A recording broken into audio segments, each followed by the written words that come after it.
ये बहुत पुरानी कहानी है, एक गांव की। वीरपुर। एक बार वीरपुर में चूहों का आतंक फैल गया। न जाने कहां से खूब सारे चूहे आ गए और हर जगह बस गए। देखते ही देखते चूहे इतने सारे हो गए कि सबका जीना मुश्किल हो गया। चूहे खेत में सारा अनाज खा जाते, दुकान में चावल के, दाल के, सबके बोरे कुतर कुतर के सब खराब कर देते। लोग अपने घरों में भी परेशान थे। किसी की साड़ी कट गई तो किसी का पैजामा। सब कुछ होते हुए भी सब गांव वाले फटे कपड़ों में घूमते थे। चूहे भी ऐसे खतरनाक थे, गांव की सारी बिल्लियां तक उनसे घबरा के भाग गई। गांव वाले चूहे के पिंजरे लगाते तो उसमें फंसता कोई नहीं, पर पिंजरे के तार तक चूहे काट देते। इतने पैने दांत थे उनके, ये साधारण चूहे नहीं थे। अब तो गांव वालों ने भी हार मान ली थी, वो कर भी क्या सकते थे। एक दिन उस गांव में एक मुसाफिर आया। वो अजीब सा दिखता था, एक ऊंची सी टोपी सिर पे और जादूगर वाली पोशाक। उसने सब गांव वालों को इकट्ठा किया और पंचायत की सभा बुलाई। नमस्कार वीरपुर वासियों, मेरा नाम है जंगीरा। मैं बहुत दूर से आया हूँ और आपके गांव की मुश्किल का हल लेके आया हूँ। मुझे पता है कि यहाँ चूहों का आतंक है और मैं इस गांव को इससे मुक्त कर सकता हूँ। अगर आप लोग तैयार हैं तो मैं गांव में एक भी चूहे नहीं रहने दूंगा, गारंटी के साथ। अच्छा, हम इस गांव के मुखिया हैं, पर देखो हमारी भी जेब फटी हुई है। तुम बताओ ऐसी कौन सी दवाई मारोगे और कितने दिन लगेंगे? दवाई? नहीं, कोई दवाई नहीं है। दवाई से चूहे मरते नहीं हैं और शक्तिशाली हो जाते हैं। मेरा इलाज बिल्कुल अलग है और करीब 1 घंटे में सारे चूहे गायब कर दूंगा। आप बात तो बहुत अच्छी कर रहे हो, पर माल कितना लोगे? चूहे गांव का बहुत नुकसान कर देते हैं, ये सब बच जाएगा। मेरे पापा ने कहा है, बेटा तुम्हारे हाथ में हुनर है तो कुछ मुफ्त में मत करना। इस काम का मैं सिर्फ 50 स्वर्ण मुद्राएं लूंगा। 50 स्वर्ण मुद्रा? हाँ, मेरे हिसाब से इतना नुकसान तो हफ्ते भर में ही हो जाता है पूरे गांव का। मुमकिन है, लेकिन फिर भी चूहे खत्म नहीं हुए तो? मैं पैसा पूरा काम करने के बाद ही लूंगा और एक भी चूहा बच जाए तो 1 पैसा मत देना।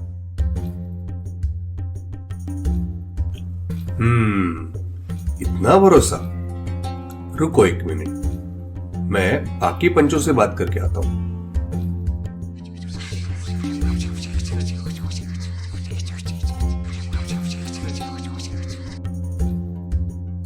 ठीक है भाई जंगीड़ा, हम लोगों को आपका प्रस्ताव पसंद आया। आप चूहे मार दीजिए और पैसे ले जाइए। बहुत आतंक है, बताओ कब करोगे? तो बात पक्की फिर, और नेक काम में देरी कैसी? चलो अभी शुरू करते हैं। वाह वाह, जरूर जरूर। फिर जंगीरा ने अपनी बांसुरी निकाली और बजानी शुरू की। जंगीरा की बांसुरी में जैसे जादू था। वो बांसुरी बजाता गया और हर घर, खेत, दुकान, सब जगह से चूहे निकल निकल के उसके पास आने लगे। वो मैदान में आके नाचने लगे। सब चूहों की आंखें बंद थी, आंख बंद करके वो नाच रहे थे। सारे चूहे इकट्ठा होने के बाद जंगीरा ने चलना शुरू किया। चूहे भी मंत्रमुग्ध हो उसके पीछे पीछे चलने लगे, नाचते नाचते। जंगीरा चलते चलते नदी तक पहुंच गया। वो नदी के अंदर जाने लगा। गांव वालों ने देखा कि चूहे भी पानी के अंदर जा रहे थे उसके पीछे। मौत का भय भी इनको रोक नहीं सका। जंगीरा नदी में काफी अंदर तक चला गया और सारे चूहे उसके साथ पानी में चले गए। सब चूहे पानी में सांस न लेने की वजह से मर गए। फिर जंगीरा वापस गांव वालों के पास आ गया। लो जी, हो गया आपका काम। सारे चूहे नष्ट हो गए। अब इस गांव में कोई फटे कपड़े पहन के नहीं घूमेगा। मेरा काम हो गया। अब आप मुझे मेरा पैसा दो तो मैं चलता हूँ। वाह वाह जंगीड़ा, तुम्हारी बांसुरी में तो सचमुच जादू है। पहले तो हमें बिल्कुल यकीन नहीं हुआ था कि ऐसा भी मुमकिन है। हमने तो ऐसे ही हाँ कर दी थी, वरना 50 स्वर्ण मुद्राएं बहुत ज्यादा रकम होती है और तुम्हारे लिए भी तो बस थोड़ी देर का काम था। एक काम करो, तुम ये 2 स्वर्ण मुद्राएं ले लो, अभी भी काफी ज्यादा है, पूरा मुनाफा है तुम्हारा, खुश रहो। कर दी ना नेताओं वाली बात। पंचायत के सामने बात पक्की हुई थी और सबने देखा था। मैंने अपना वादा पूरा किया है, 100%। आप ये ठीक नहीं कर रहे हैं। रुको जंगीड़ा, मैं अपने पंचों से बात करता हूं।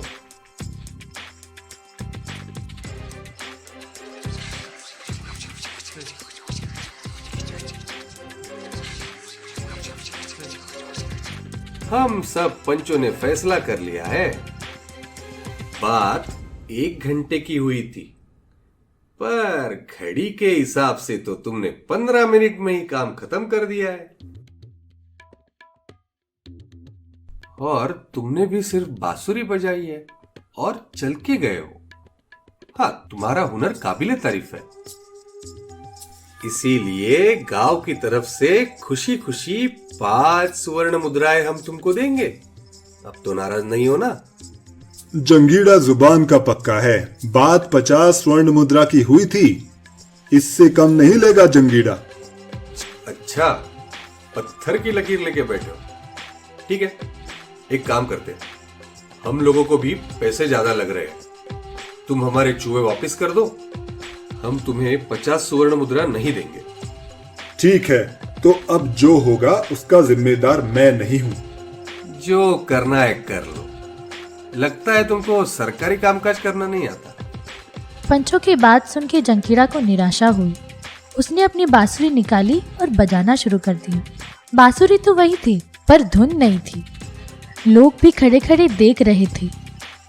वो सोच रहे थे कि क्या ये जादूगर मरे हुए चूहों को अपनी बांसुरी से जिंदा कर लेगा, पर माजरा तो कुछ और ही था।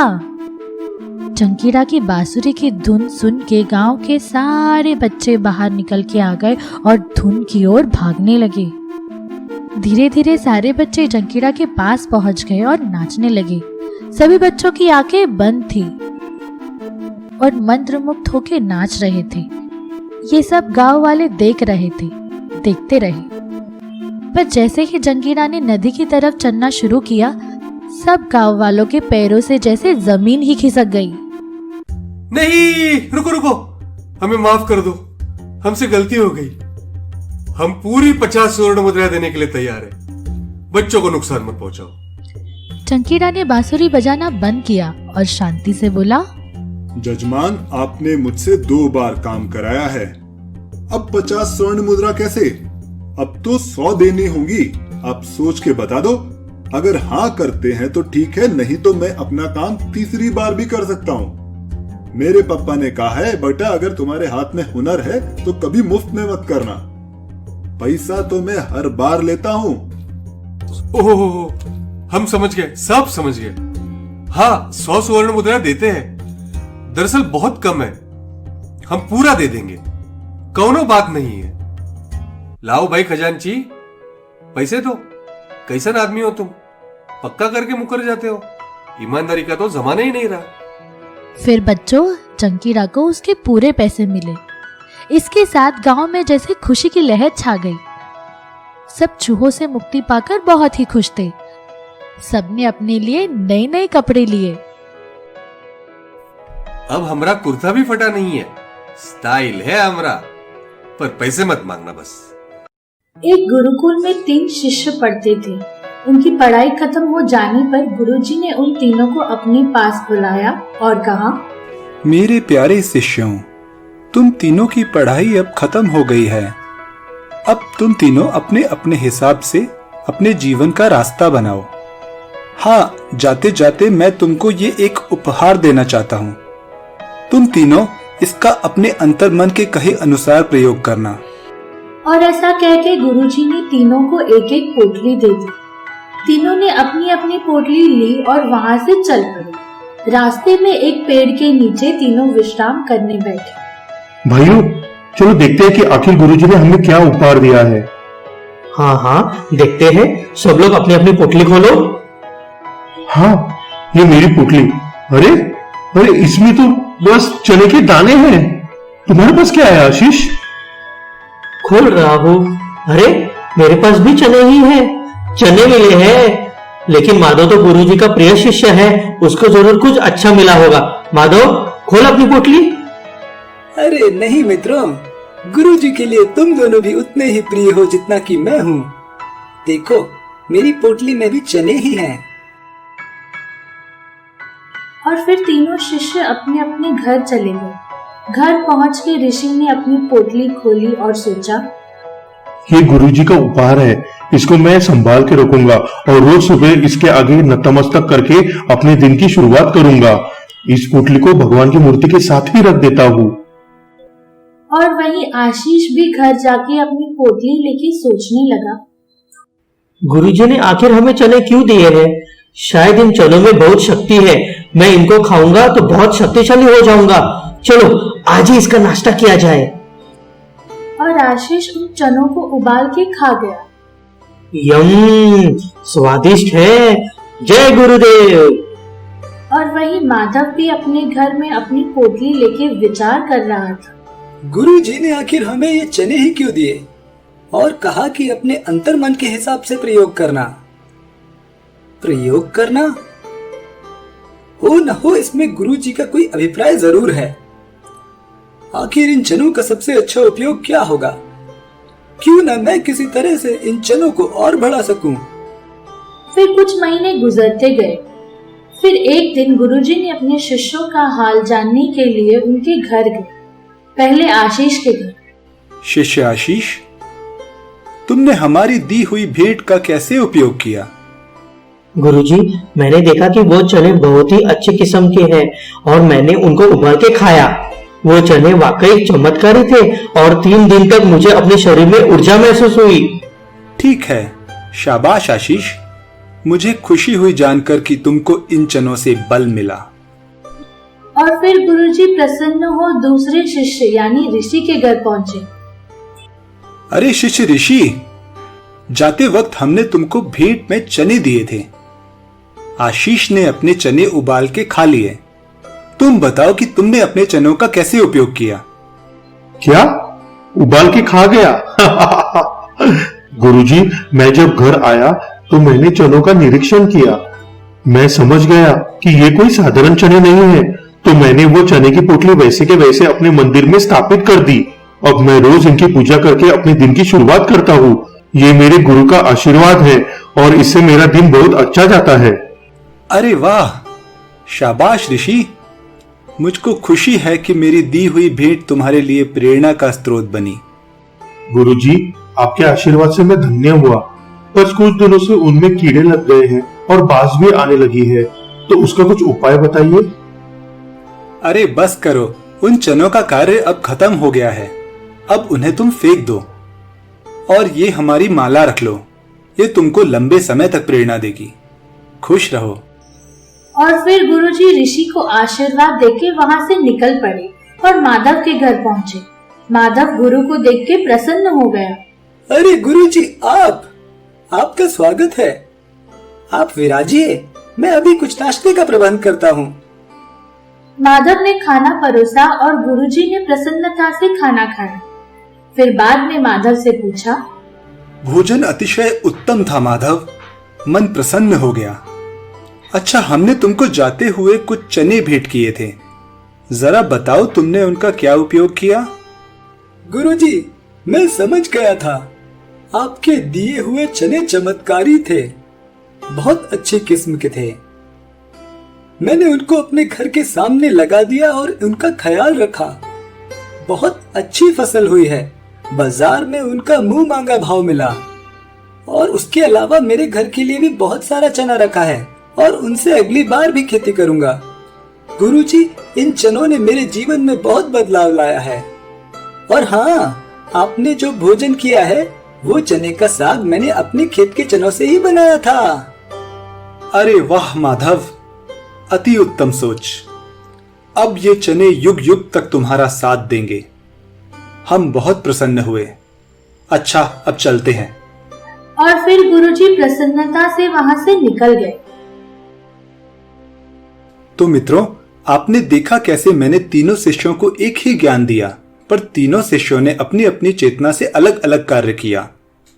तो इससे हमको ये सीख मिलती है कि गुरु अपने शिष्य को ज्ञान तो देते हैं, पर उस शिक्षा का उपयोग आपको अपनी बुद्धि के अनुसार ही करना होता है। अब आप सोचिए कि आपको अपने चनों से क्या करना चाहिए। धनीराम एक बहुत ही मेहनती किसान था। एक गांव में वो अपनी पत्नी लाली और बेटे बंसी के साथ रहता था। अपने नाम के विपरीत वो धनी बिल्कुल नहीं था। वो मेहनत करता और जैसे तैसे अपने परिवार का गुजर बसर करता। पर एक बात थी, उसके पास जब भी कुछ होता वो दूसरों की मदद करने में कभी संकोच नहीं करता। अलक निरंजन, कोई है घर में? अरे प्रणाम बाबा, आइए आइए आइए, पधारिए। यहाँ विराजिए बाबा। बच्चा, कुछ खाने को मिलेगा? जरूर बाबा, मैं अभी लेकर आया। अरे ओ भगवान, सुनो, एक महापुरुष पधारे हैं हमारी कुटिया में। जल्दी से कुछ परोस दो।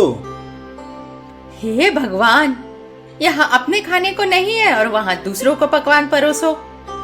अरे ऐसा मत बोलो बंसी की अम्मा, अतिथि तो भगवान स्वरूप होते हैं। तो भगवान के पास तो सब कुछ है, हम गरीब से ही क्यों लेने आए हैं? अरे तुम इसकी फिक्र ना करो। अच्छा, कुछ तो बनाया है ना? जो भी बनाया है मेरे भाग का दे दो। मैं तो पानी पी के भी पेट भर लूंगा। मुझे भूख नहीं लगी है वैसे भी, तो मेरे हिस्से का उनको दे दो। ये लीजिए बाबा, आराम से खाइए। और ये थोड़ा दूध है, घर का है, ये भी ग्रहण कीजिए।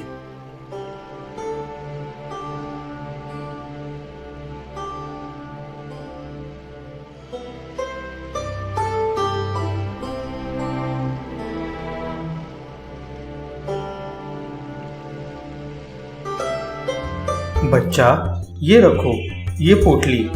इसमें कुछ पत्थर डाल के शाम ढलने के बाद अपने पिताजी को दे देना। और याद रखना, 4-5 पत्थर से ज्यादा मत डालना। पिताजी पिताजी, ये देखो, मैंने इसके अंदर पत्थर डाले तो इससे कितनी सुनहरी रोशनी निकल रही है। अरे हाँ, ये क्या है? ये क्या किया तूने? कहाँ से मिली तुझे ये पोटली? पिताजी, वो जो उस दिन साधु बाबा आए थे उनने दी थी। बोला था इसमें पत्थर डालना, बस सूरज ढलने के बाद। तो मैंने अभी इसमें 2 पत्थर डाले और कुछ देर बाद इसमें से रोशनी निकलने लगी।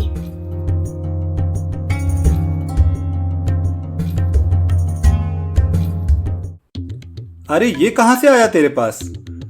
झूठ तो नहीं बोला ना कि पत्थर डाले थे? नहीं पिताजी, पत्थर ही डाले थे मैंने, सच्ची। लाली ये सब देख रही थी, वो भी आश्चर्यचकित रह गई। तू सच बोल रहा है? लगता है बाबा ने जादू की पोटली दी है बंसी को। चलो और पत्थर डाल के देखते हैं। पर अम्मा, बाबा ने कहा था कि दिन में बस एक ही बार डालना। तो कल सुबह देखते हैं फिर से पत्थर डाल के। अरे अम्मा, सूरज ढलने के बाद डालने को बोला था। अरे मुझसे तो सब्र ही नहीं हो रहा। अगले दिन तीनों शाम होने का इंतजार कर रहे हैं। जब सूरज ढल गया तो धनीराम ने 3 पत्थर उस पोटली में डाल दिए। फिर थोड़ी देर में तेज रोशनी हुई और वो पोटली भारी हो गई। धनीराम ने पोटली खोली तो उसमें चमकते हुए सोने के 6 सिक्के निकले। किसी को विश्वास ही नहीं हुआ। हे भगवान, विश्वास ही नहीं हो रहा। ये क्या सच में सोना है? हाँ, ये तो सच में जादू है। विश्वास ही नहीं होता। मानो ना मानो ये उन बाबा का ही किया धरा है। 3 पत्थर डाले तो 2 गुना सिक्के निकल के आए। कल एक सिक्का ले जाके सुनार को दिखा लाता हूँ, पता चल जाएगा कि सच में सोना है या नहीं। हमारे तो अब अच्छे दिन आ गए। अब तो हम अमीर हो जाएंगे। जो खाना है खाओ, जो पहनना है पहनो।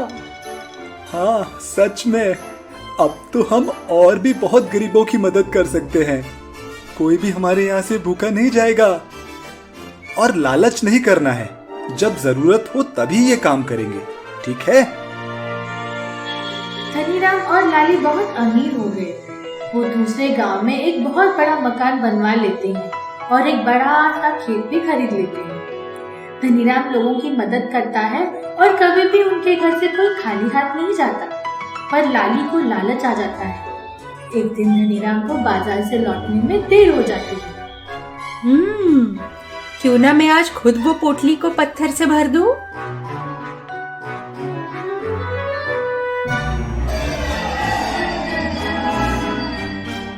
वो पोटली उठाती है, पर पोटली तो पूरी फट चुकी थी, टुकड़े टुकड़े हो गए थे। वो परेशान होकर रोने लगी। जब रात को धनीराम घर लौटा तो उसको सारा किस्सा सुनाया। मेरे से गड़बड़ हो गई, वो पोटली तो सारी फट गई। ओह, कोई बात नहीं भगवान, रोना नहीं। अपनी किस्मत में इतना ही लिखा था और अब तो हम संपन्न हो गए हैं। सब कुछ तो है हमारे पास और मेहनत करके और भी कमा सकते हैं और दूसरों की मदद भी करेंगे अपने बल पे। ये सब मेरे लालच की वजह से हुआ। मैं लालच में भूल ही गई कि सिक्के तो दुगने होते हैं। हाँ, ये ठीक कहा। लालच में आदमी सब भूल जाता है और पाने के चक्कर में अपना ही नुकसान कर देता है। सच बोला है जी, जो है वो बहुत है और मेहनत तो अपनी है, कभी कोई नहीं ले सकता। ये हुई ना बात। तो बच्चों, इस कहानी से हमने ये सीखा कि हमको दूसरों की मदद करनी चाहिए और लालच नहीं करना चाहिए। बच्चों, ये कहानी है एक बाग की। बाग मतलब बगीचा। एक बहुत सुंदर बगीचा था जहाँ तरह तरह के फलदार वृक्ष, पेड़, पौधे और सुंदर सुंदर फूल थे। इस बगीचे का मालिक एक बड़ा सा राक्षस था जो कई साल बाद अपने घर वापस आया था। राक्षस ने वापस आने पर देखा कि उसके बगीचे में बहुत सारे नन्हे बच्चे खेल रहे हैं। ये देख के राक्षस को बहुत गुस्सा आया। अरे ओ बच्चों, ये बगीचा मेरा है, तुम लोग यहाँ क्यों खेल रहे हो? निकलो, जाओ मेरे बगीचे से। राक्षस की आवाज सुनकर सारे बच्चे फौरन वहाँ से भाग गए, पर राक्षस ने सोचा, अभी तो मैंने डांट के भगा दिया है, पर मैं हमेशा तो नहीं रहता। ये बच्चे मेरे बगीचे में नहीं खेलना चाहिए। फिर राक्षस को एक उपाय सूझा। उसने बड़े बड़े पत्थर लेके इकट्ठे किए और अपने बगीचे की चारों ओर एक ऊंची दीवार खड़ी कर दी। अब मेरा बगीचा सेफ है, यहाँ कोई नहीं आ सकता। हा हा हा। दीवार देख के बच्चे बहुत उदास हुए। उनसे उनका बगीचा छीन गया था। अरे पप्पू, अब हम कहाँ खेलेंगे? हमारा सुंदर बगीचा। क्या कर सकते हैं? राक्षस बहुत शक्तिशाली है और खतरनाक भी। बच्चे तो चले गए, पर बगीचे में एक अनजान सी शांति छा गई। सब पेड़ उदास। भाई पीपल, कब से कोई बच्चा नहीं आया हमारे साथ खेलने, और हमको तो अपनी शक्ति बच्चों के हंसने खेलने से ही मिलती है। अगर ऐसा ही चलता रहा तो ये बगीचा नहीं बच पाएगा। हाँ भैया आम, जब से ये राक्षस आया है बच्चे नहीं आ रहे, पर हम तो कुछ कर नहीं सकते। फिर कुछ महीनों बाद सर्दी का मौसम आया। बर्फ गिरी और बहुत ठंडी हो गई। बगीचे के सारे पेड़ पौधे मुरझा गए, सबकी पत्तियां झड़ गई और सिर्फ तने ही बचे थे। लेकिन कुछ महीनों बाद बाकी जगह बसंत आई और सब बर्फ चली गई, पर राक्षस के यहाँ सर्दी ही थी और बर्फ जमी हुई थी। अरे ये क्या हो रहा है? सब जगह सुहानी धूप है, पर मेरे यहाँ ही बर्फ पड़ी है। हे भगवान, न जाने ये क्या श्राप है। तभी वहाँ एक तोता और एक बुलबुल बात कर रहे थे। अरे बुलबुल, यहाँ तो बहुत ठंड है, बाहर तो अच्छा मौसम है। तोता भैया, यहाँ पहले बच्चे खेलने आते थे, अब कोई नहीं आता। सारी कुदरत उदास है, राक्षस बच्चों को आने नहीं देता। देखो कितनी ऊंची दीवार बनाई है। राक्षस पंछियों की भाषा समझ सकता था। ये सुनते ही उसको फौरन समझ आ गया। उसने बड़ी मेहनत से फिर से वो पत्थरों की दीवार हटा दी और उसने बच्चों को जाके कहा, अरे बच्चों, तुम लोग मेरे यहाँ खेलने आओ। सुबह खेलो, हाँ, पर दोपहर को मैं सोता हूँ। फिर शाम को तो मैं भी तुम्हारे साथ खेलने आऊँगा।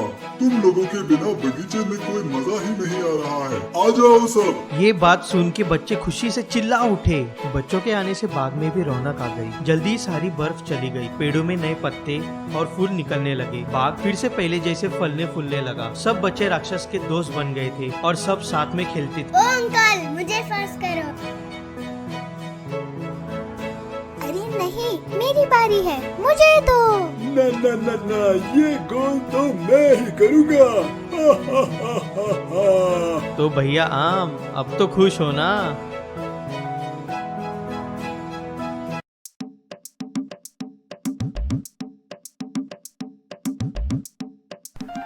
ये कहानी बहुत मजेदार है। इसमें हम सबके जीवन का सार है। एक धोबी और उसके गधे की। वीरपुर में रहता था एक धोबी ढोलकचंद और उसका एक गधा गोलू। तू जो मेरे सुर में सुर मिला दे।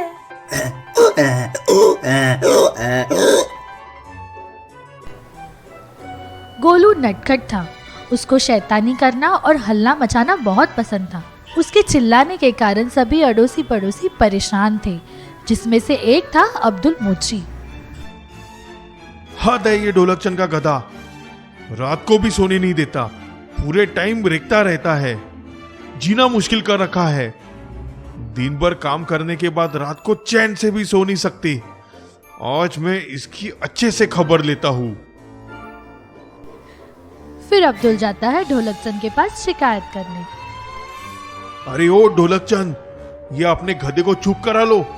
बहुत रेंग रहा है। किसी को नींद नहीं आ रही है गांव में। चुप करा लो, वरना बता दे रहे हैं, अच्छा नहीं होगा। ये सही है। तू हमरे घर में घुस के हमको ही धमकी देगा और हम का सुनत रहेंगे। गधा नहीं है, बच्चा है हमरा गोलू। अपने घर पे बैठ के बोल रहा है, किसी और के यहाँ नहीं बैठा। तुमको इतनी तकलीफ हो रही है तो तुम अपने कान में रुई ठूस लो। भैया हमरा गोलू तो ऐसे ही गाएगा, चाहे जो कर लो।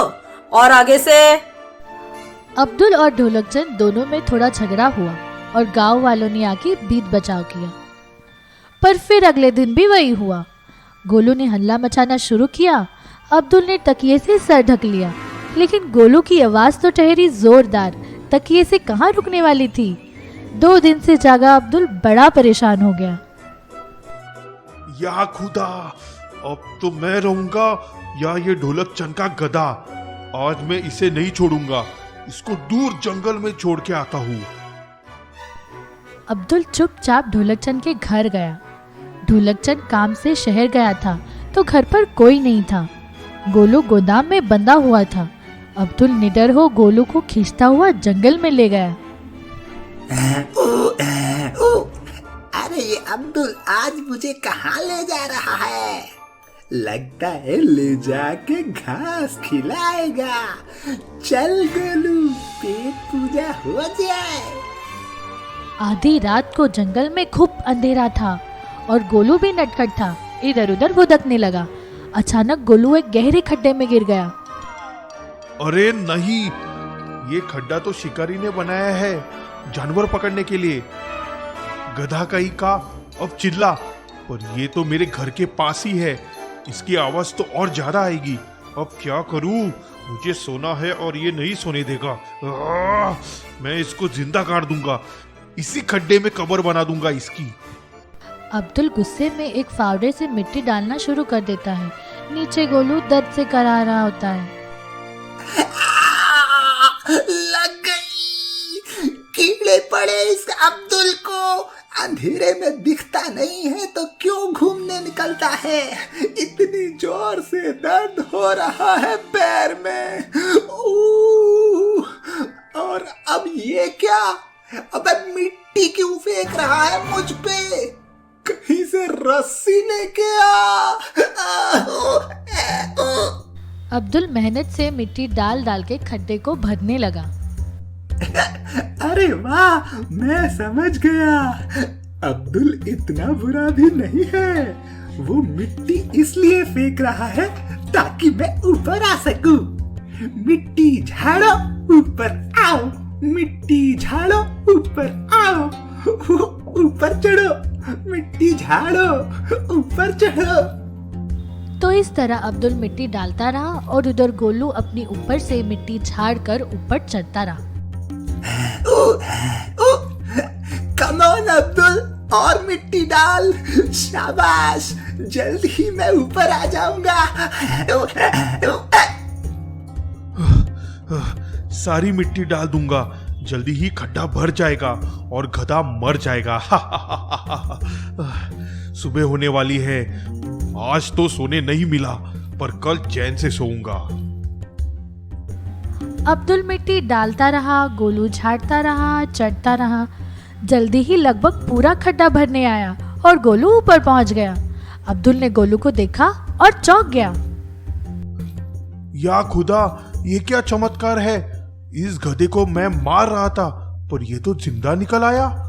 हे परवरदिगार, मैं तेरा इशारा समझ गया, तूने मुझे इस पाप से बचा लिया। फिर अब्दुल गोलू को वापस उसके गोदाम ले आया और जहां से खोला था वहीं बांध दिया। गोलू को भी अब्दुल पे तरस आ गया और वो थोड़ा कम रखने लगा। तो बच्चों, इस कहानी से हमने ये सीखा कि अगर हम अपनी मुश्किलों को झाड़ के ऊपर चढ़ना सीख ले तो जरूर ऊपर उठ सकते हैं।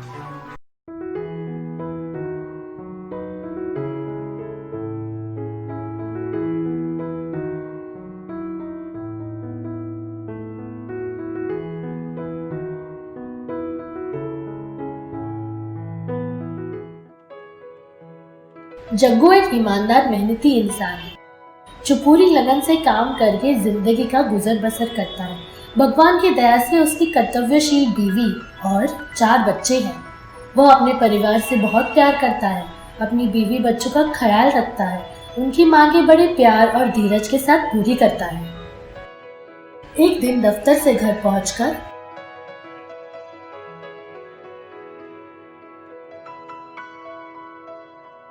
अरे बच्चों, बताओ आज का दिन कैसा रहा तुम्हारा? बहुत अच्छा। अरे वाह, क्या क्या हुआ, क्या क्या किया, जरा खुलकर तो बताओ। तब दूसरे नंबर का बेटा बोला, पता है पापा, आज मेरी कक्षा में एक नया लड़का आया है। उसका नाम श्याम है और अपने नाम की तरह एकदम काला खलूता है। उसे देखते ही हम सबकी हंसी निकल जाती है और उससे तो बात करने का मन भी नहीं करता।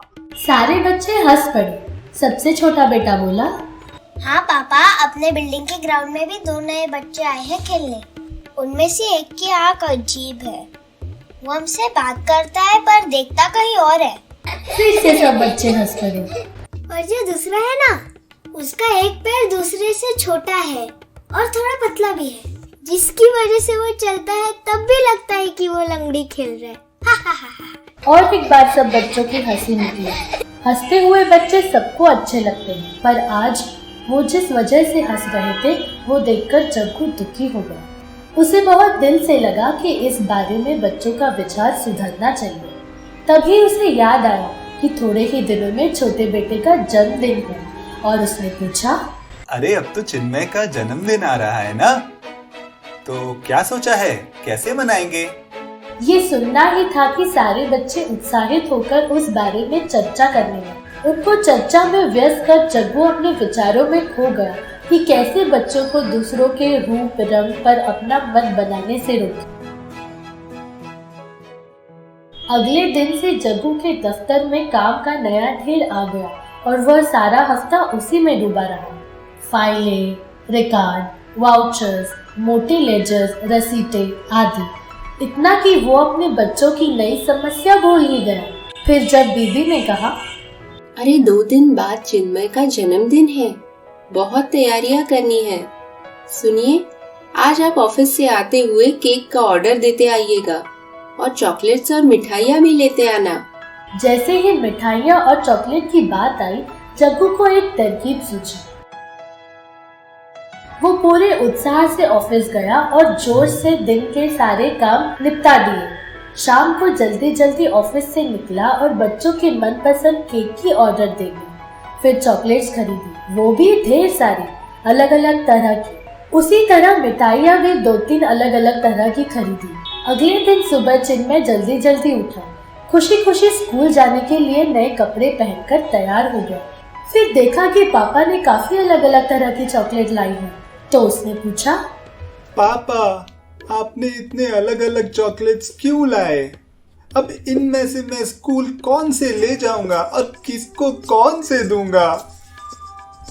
इसमें क्या परेशानी है? तुम्हें जो पसंद है वो ही लेकर जाना। पर मुझे तो सब पसंद है, अब क्या करूं? अच्छा, वो कैसे? तुम्हें सभी पसंद है, वो क्यों भला? क्योंकि सभी में कोई ना कोई खास बात है।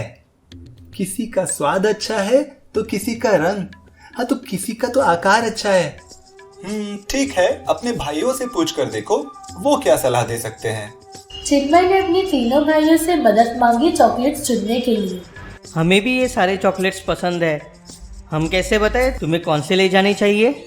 देखा, जैसे तुम सारे इन चॉकलेट्स को पसंद करते हो ना, वैसे भगवान भी अपने सारे ही बच्चों को पसंद करते हैं। चाहे उनका रंग कैसा भी हो, उनकी जो भी शारीरिक कमी या अवस्था हो, वो सभी से एक जैसे ही प्यार करते हैं।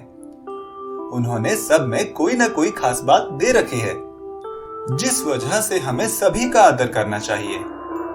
किसी का स्वभाव अच्छा है, किसी में कोई खास कला है, तो किसी में कोई अद्भुत काबिलियत है। तो हुए ना सब इन चॉकलेट्स के जैसे, सारे ही खासम खास। तब बच्चों की समझ में आ गया कि पापा उन्हें क्या सिखाना चाहते हैं।